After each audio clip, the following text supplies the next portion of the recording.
Hello and welcome from Budapest. This is Hungary Reports, kicking off Public Media M1's foreign language news hour. I'm Árpád Szőci, bringing you the latest from Hungary and the Carpathian Basin. Thanks for joining us. Roma families in Gyöngyöspata in northeastern Hungary, who have won a legal decision and financial award of 300,000 euros, have decided they want the cash and not its equivalent in extra education. They won their case because their children had been put into segregated classes at a local school. Media reports say the Roma families made their decision about taking the money instead at a closed meeting on Saturday. Fogadják el a kormány javaslatát. The government is proposing to compensate Roma students previously segregated in the primary school in Gyöngyöspata with education instead of money. However, those involved do not seem to accept the government's offer. According to press reports, at a meeting on Saturday, they decided they wanted to receive money instead of education because many of them think that they are in their 20s and it is unnecessary for them to study at this age. Segregation began in Gyöngyöspata in 2004 during the government reign of the left-wing liberal Hungarian Socialist Party that jointly led the country with the Hungarian Alliance of Free Democrats. Back then, Ildikó Borbély-Bagoni was already a member of the Hungarian Socialist Party and could have spoken out against segregation. Now the socialist politician says that such cases should not be uncovered only years later. It is unacceptable if it turns out after 10 or 20 years that some children in Hungary may not have the same rights to go to school today than other children, the MP said. A politician of the Democratic Coalition, Gergely Arató, berated the education policy of the current Fidesz government with the same enthusiasm. We understand that Gyöngyöspata can't pay an amount like that, but it's the government that must pay it since it is primarily responsible for this matter, said the deputy group leader.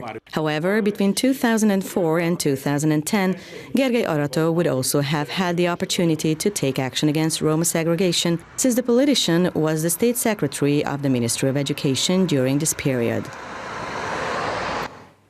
Many of Hungary's civil guards are busy this time of year helping police and the army patrol the country's southern border. That's because more and more migrants are attempting to illegally cross over from northern Serbia and continue en route to Western Europe. The head of the Civil Guards Association says his people will do all they can to help. They're also looking for more recruits, especially needed at problem areas where there is no fence to stop migrants. Groups of migrants can be seen in Magyar Kanizsa, Horgos, and near the Hungarian border, along the open, so-called green border in the northern part of the province of Vojvodina. Many of them think that Hungary is to blame for them not being able to get to Western Europe yet. Hungarian people also, they don't like us. And we don't cause trouble. We only here as road. According to Hungarian police statistics, the authorities have already taken action against nearly 3,000 migrants this year. Sometimes hundreds of them arrive daily. Police officers and soldiers are constantly on the go. Their work is also supported by civil guards. They patrol the Croatian, Serbian and Romanian border areas on foot, by car and on horseback as well. A total of 1,720 civil guards from 86 associations are involved in border protection. Civil guards are strategic partners of the government, the Ministerial Commissioner for Priority Social Affairs pointed out. Zsolt Nyitrai said that civil guards make a significant contribution to ensuring good public security in Hungary. The work done by civil guards is volunteer work.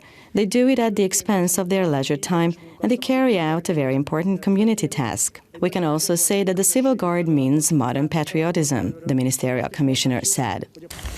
Zsolt Nyitrai also said that the government would continue to put security, the economy and the protection of families first in 2020 as well. He added that due to increasing pressure, border protection has to be continued.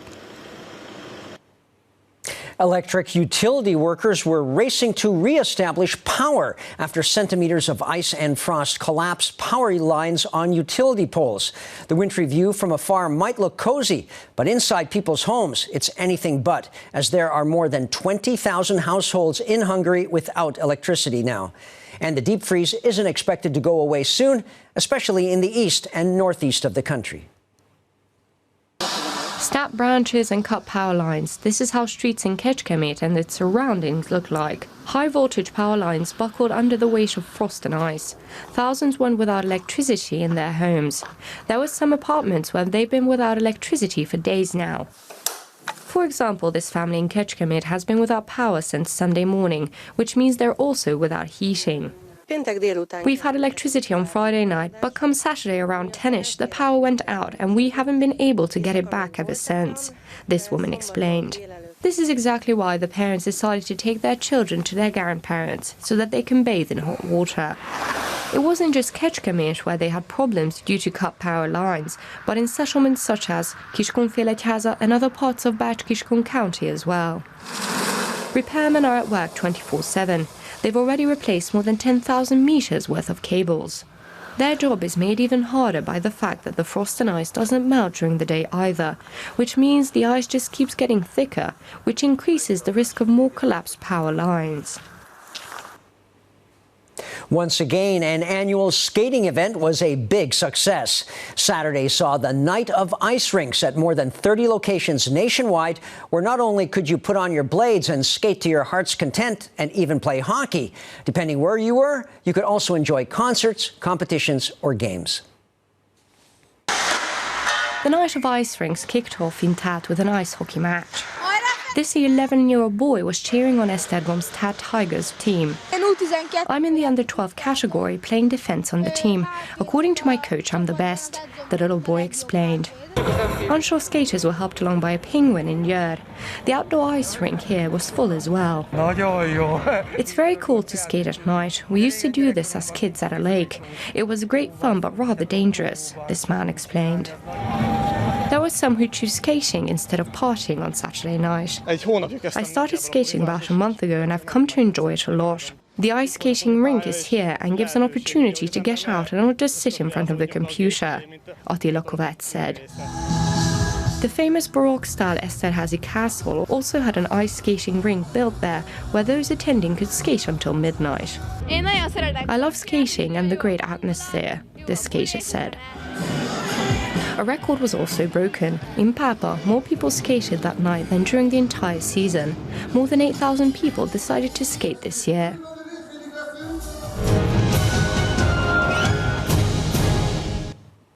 This winter, visitors to Kapolcs, north of Lake Balaton, can enjoy its Crafts Valley Fair. It takes place every weekend near the watermill, there where you can also take part in a variety of activities. In the mornings, you can learn basket weaving, embroidery, and making ceramics, while in the afternoon, you can learn other crafts. The fair continues until May in the Molnar House.